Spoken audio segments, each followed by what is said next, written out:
이어서 오늘 그 국힘의 대선 후보가 최종 결정이 되면서 이제 제3지대 또 중도층에 대한 그런 관심도도 좀 있는 것 같은데요.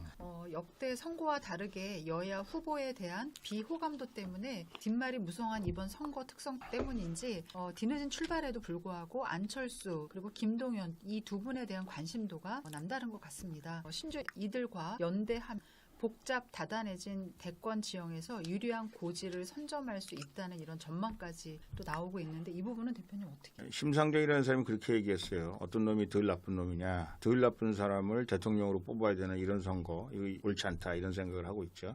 심상정은 이재명의 대상이죠. 먹잇감 대상이죠. 안철수, 김동연이라는 사람은 사실은 삼각형이라고 볼 수 있습니다. 이 사람은 결국은 이쪽으로 갈 수도 있고요. 저쪽으로 갈 수도 있는 사람이 김동연이 아닐까 싶어요. 김동연이 사실은 박근혜 정부에서도 차관을 했던 걸로 알고 있고요. 최경환 장관 밑에서 차관급을 했던 걸로 알고 있고 문정부에 들어와서 경제부총리를 아마 한 걸로 알고 있습니다. 그래서 생각하기엔 김동연이라는 사람이 물론 문재인 정권과는 약간 대립각을 세우고 있고요. 그의 정책을 잘 살펴보면 이른바 제3의 길, 여권과 야권에서 적당히 취사 선택해서 모아놓은 것 같은 그런 발언들을 많이 하고 있습니다. 예를 들면 뭐 서울대학 문제 앞으로 어떻게 해결할 거냐. 아마 제가 지금 그 공약을 전부 다 읽어보지는 않았습니다만 대학들 다 통합을 해가지고 뭐 어떻게 하자 뭐 이런 거 아니겠습니까? 하여간 어찌되었든 심상정이라는 분은 어떻게 하든지 이제 뭐 여러 가지 상황으로 봐서 국민의힘과는 어차피 어려울 거고요. 민주당과 갈 가능성이 좀 있어 보이는데 심상정 후보는 이재명 후보, 김동연은 서로가 그리고 이제 안철수 같은 경우는 지금으로 봐서는 상당히 상대하기가 어려운 그런 안철수 후보가 아닐까라는 생각이 듭니다. 제가 보기에는 이제 안철수라는 사람이 나는 당선되기 위해서 나왔다 이렇게 얘기는 했습니다. 그러나 실질적으로 본인이 당선되기에는 굉장히 어렵다라는 생각을 할 거고요. 아마 안철수 자신과 안철수 주변에 있는 사람들이 이번 기회에 정치판에 있어서의 안철수 목을 좀 제대로 챙겨야 되겠다 이런 생각을 하고 있지 않을까라는 생각을 합니다. 아마 제 말이 별로 틀리지 않았으리라고 생각을 합니다. 그래서 뭐 이준석과 안철수의 뭐 날쌘 공방들을 서로 뭐 여러 가지 얘기들을 지금 하고 있지 않습니까? 그렇기 때문에 제가 보기에는 이 안철수라는 사람이 그리고 또 안철수는 이준석이라는 사람이 뭐 가만 안 두겠다 어떻게 했다 얘기하니까 아니 이제 윤석열 후보가 대통령 후보가 되면 당권도 다 글로 넘어가는 건데 본인이 무슨 뭐 하겠다 안 하겠다 무슨 이런저런 얘기를 하냐 이렇게 얘기하고 서로 공방을 하고 있습니다. 저는 여기서 두 사람 사이에 뭐 악연이 있다라는 거 이준석 후보가 옛날에 안철수한테 계속 노원에서 두 번씩이나 떨어지고 뭐 어쩌고저쩌고 그런 악연이 있다는 건 압니다만은 이제는 제가 보기에 논쟁을 하면 할수록 이준석 후보가 손해예요. 왜냐하면 자기는 그래도 야당의 당 대표 아닙니까? 그리고 국민의당과 국민의힘과의 당의 크기나 그 당의 뭐 이런저런 상황으로 봐서 동급에서 사실은 서로 얘기할 상황이 아닌데 서로 말을 하면 말을 받아주고 그 말을 또 새로운 말을 만들고 그러다 보니까 두 사람이 거의 뭐 도끼니나 객끼니나 이렇게 돼버리는 그런 결과를 초래하게 되는 거죠. 그래서 상당히 안타깝다 그런 생각이 듭니다.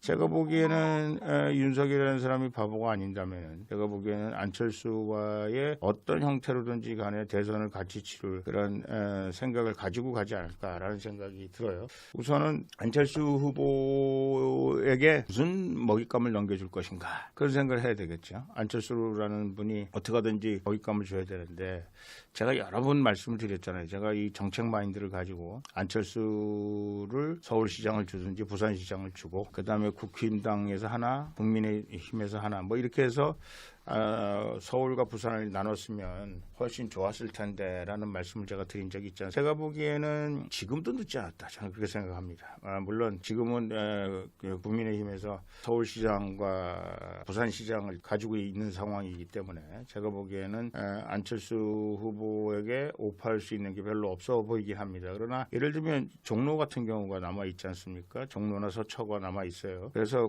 옛날에 여러분 DJP 연합할 때 여러분 보시면 그런 면에서 김대중, JP 이 사람들이 정치를 좀 아는 분들이었던 것 같아요. 그래서 예를 들어서 DJ가 후보를 내면 JP가 후보를 내지 않고 같이 도와주고 JP가 후보를 내면 DJ가 도와주는 그런 형태로 그 당시에 수도권에 있는 모든 보궐선거 선거구에서 압도적으로 승리를 거뒀던 것이 DJP 연합이었습니다. 그 정치판에서 그 위력이 있었는데 제가 보기에는 안철수라는 사람에 대해서 뭐라고 얘기하든 이준석이 뭐라고 얘기하든 얘기하든 뭐가 얘기하든 저는 안철수가 됐건 김동연이 됐건 심상정이는 약간 다릅니다. 워낙 결이 다른 사람들이고 워낙 그동안 정치 행보가 이 국민의힘과는 관계가 없었던 사람들이기 때문에 좀 다릅니다만은 이 두 사람은 어떤 대가를 치르더라도 이 사람들을 당으로 모셔와야만 이번 선거를 제가 보기에는 좀 더 편안하고 이길 수 있는 시너지 내는 그런 선거로 할 수 있다라는 거죠. 단지 언제 이 사람들을 모셔와야 될 것인가 뭐 이런 거 그리고 언제 이 사람들이 후보 단일화를 할 때 가장 큰 시너지가 날 것인가 이런 것들은 좀 생각해 볼 필요가 있는 거죠. 예를 들어서 지금 당장 뭐 안철수와 이렇게 한다 그러면 지금 윤석열 후보는 지금 컨벤션 효과를 막 누리고 있지 않겠습니까? 그래서 이게 또 끝나고 또 지지부진하고 여러 가지 문제가 있을 때 안철수가 됐건 김동연이 됐건 한번 쳐주고